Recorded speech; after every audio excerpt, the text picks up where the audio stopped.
ताजा निष्पक्ष खबरों के लिए कहीं नहीं है आपको जाना। प्रतिपक्ष संवाद का काम है सच्चाई आप तक पहुंचाना। मंत्री बदले, मंत्रिमंडल बदला, आखिर क्यों नहीं बदले उन आपदा पीड़ितों के हालात? आखिर रैनी आपदा पर प्रशासन के द्वारा क्यों की जा रही है इतनी बड़ी लापरवाही? जी हां, हम बात कर रहे हैं चमोली में आई उस भीषण आपदा की, जिसमें 206 से भी अधिक मजदूर व कर्मचारी काल के गाल में समा गए। बड़े बड़े मंत्री आए, बड़े बड़े अधिकारी आए और बड़े बड़े वादे किए गए, लेकिन इस घटना को 4 माह बीतने के बाद भी अभी तक मृत्यु प्रमाण पत्र भी जारी नहीं किए गए। इसी की सच्चाई को जानने के लिए हम गए जीरो ग्राउंड पर।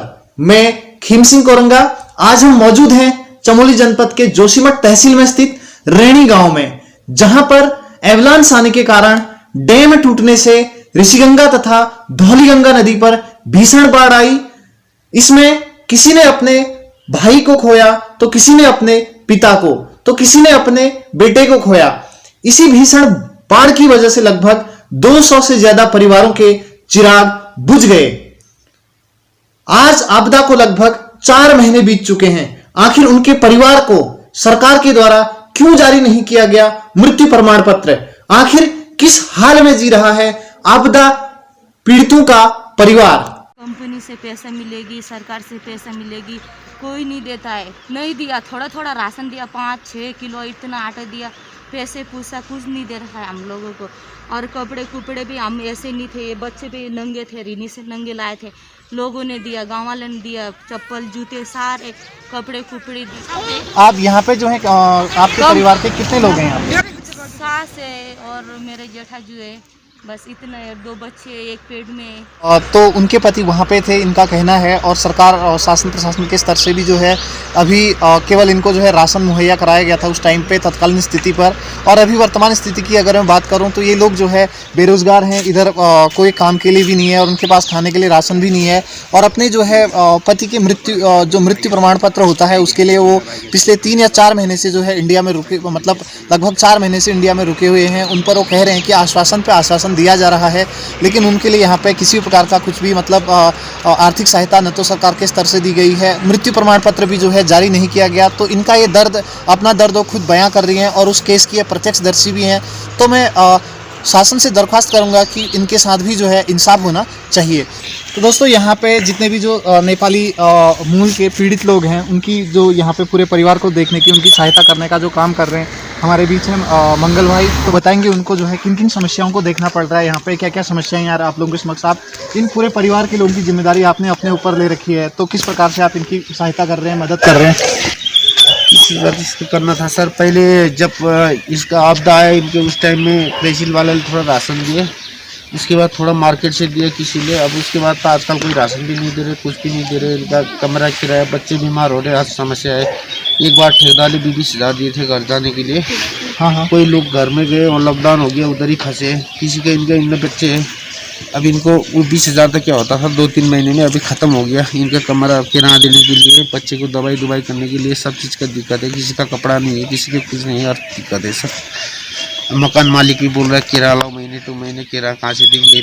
बाल बच्चे वाले आदमी हैं, इनके भी कोई कमाने वाला कोई है नहीं। तब मैंने बोला कि जब मिलेंगे तब बाद में दे देंगे, ऐसे करके रुका रहा। मंगल भाई हमारे देख रहे हैं सर, हर पूरे परिवार का जो है यहाँ पे सारा भार उन्हीं के ऊपर है। हम नेपाल से आया, खून दुख दर्द हुआ, मर गया करके भारत सरकार में रोजगार करने के लिए आया था। खाना नहीं पहुँचा, लाऊ करना नहीं पहुँचा, कोई कपड़ा नहीं पहुँचा, रोजगार करने के लिए आया। ना पासबुक था, ना कोई कहीं था, यहाँ का आइडेंट कार्ड था, कुछ किया था, वो सब बग के गए, चले गया। बच्चा भी प्रमाण जो है नेपाल का ला के यहाँ पेश किया। ठेकेदार ने 20,000 रुपया दूंगा बोला, 20,000 रुपया दिया, नेपाल से प्रमाण लाया। अभी तक भी कुछ हमको सेवा सुविधा नहीं हुआ कि हम रात रोता है, दिन में रोता है। 4 महीने भइगयो सर। अच्छा, आप 4 महीने भइगयो सर। अब मैले क्या करने है भाई, दुख ही नहीं दुख था।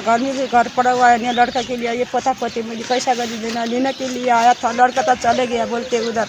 अब 4 महीने हमने मुझे भुगतान कार्ड हाथ में खाते नहीं है, पीता नहीं है, सुई नहीं सोता नहीं है साहब। क्या करना, मेरे को तो शायद आफत, बहुत आफत मेरे को आई।